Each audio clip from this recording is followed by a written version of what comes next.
a knife sheath left at a murder scene, DNA that doesn't match, and a suspect caught cleaning meticulously. Coincidence or conspiracy? Stay with us.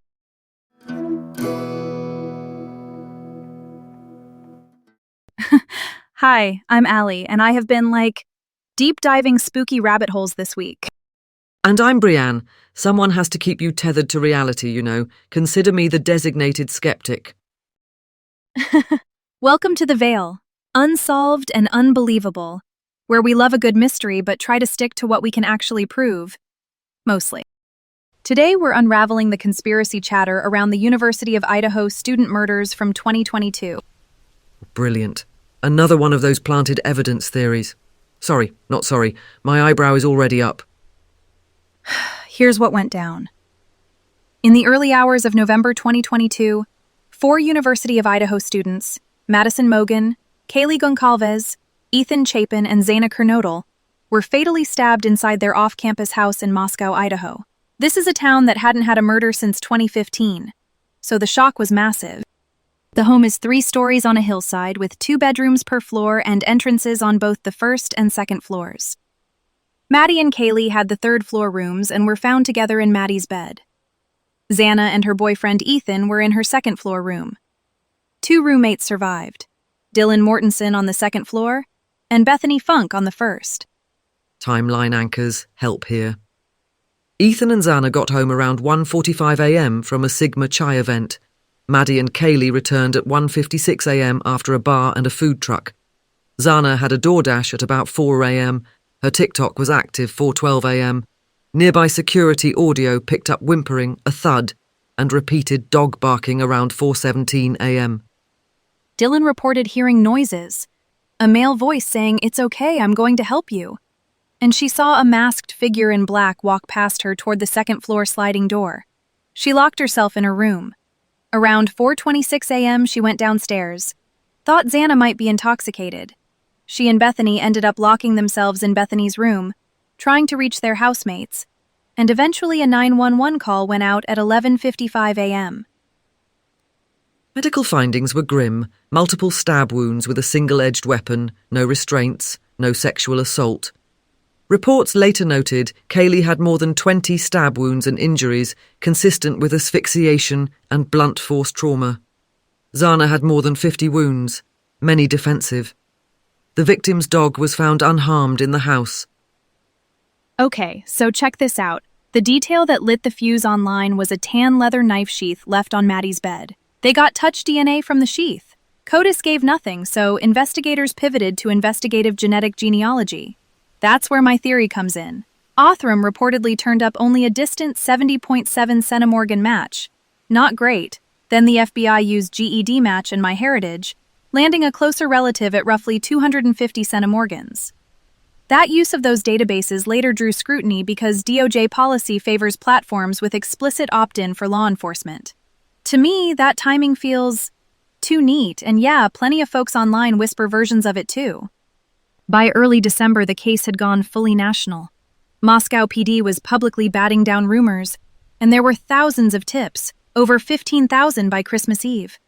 At the same time, they were canvassing records for about 22,000 white Hyundai Elantras, because cameras saw one circling the area around 3:29, again at 4:04, then speeding away at 4:20. Diligent, yes, but also a sign of intense pressure to find a thread that actually ties. Wait.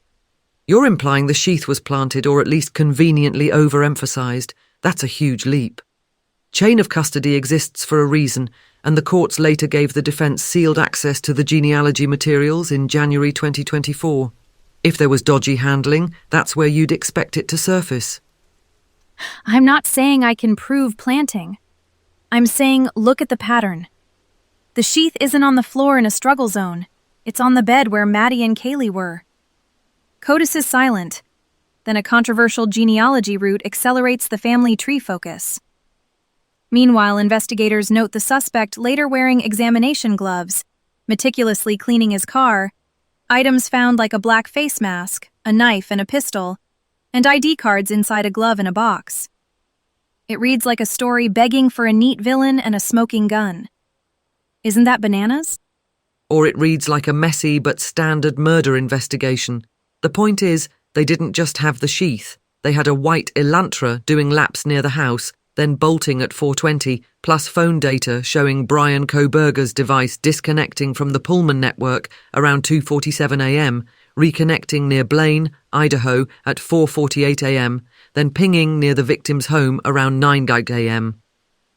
Dylan's account of a masked man in black exiting via the second-floor sliding door fits a single intruder scenario.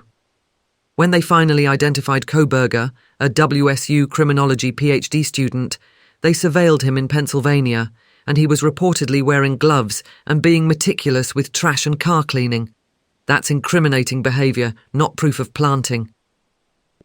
Sure, but the genealogy step still gnaws at me. Othram's distant hit, then a jump to GEDmatch and MyHeritage, and later a judge okays defense access to the IGG under seal. That's not nothing. And the venue change to Boise in 2024 because of pretrial publicity is exactly the kind of environment where shortcuts and overreach can creep in, even unintentionally.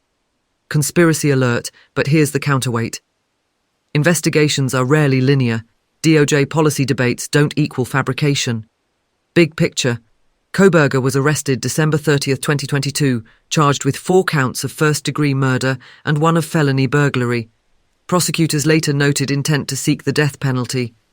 In 2025, he pleaded guilty to all counts to avoid the death penalty, then received 4 consecutive life terms without parole plus 10 years for burglary, with fines and restitution. That outcome weighs heavily against the idea the whole case hinged on a planted prop. I get it. A plea is a big deal. But innocent people sometimes plead to avoid death. Rare, but it happens. My point is narrower. If the sheath hadn't been there, or hadn't yielded usable DNA, would they have made the same leap as fast?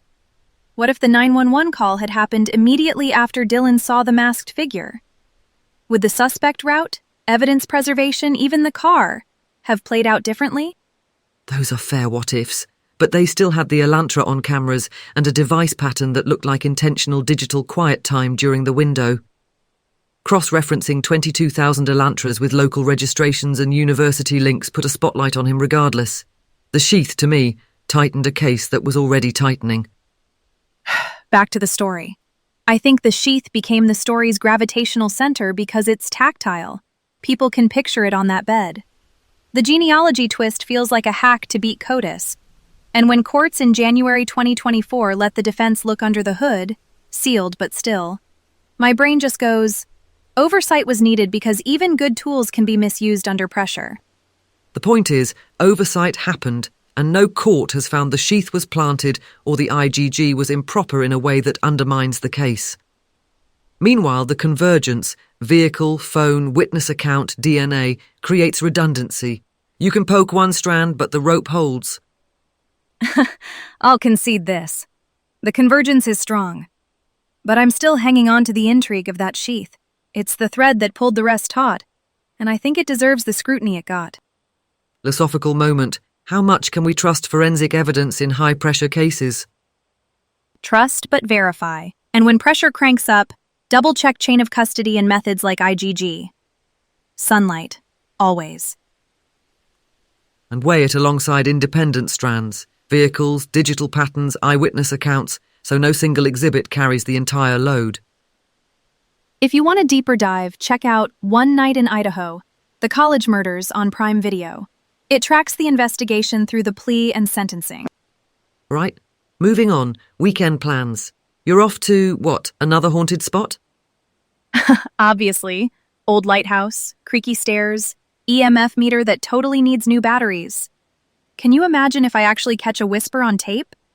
Meanwhile, I'm queuing a sci-fi film and pretending it's a documentary. Balance, right? Thanks for listening. Be kind to each other. Question everything. And we'll see you next time under the veil.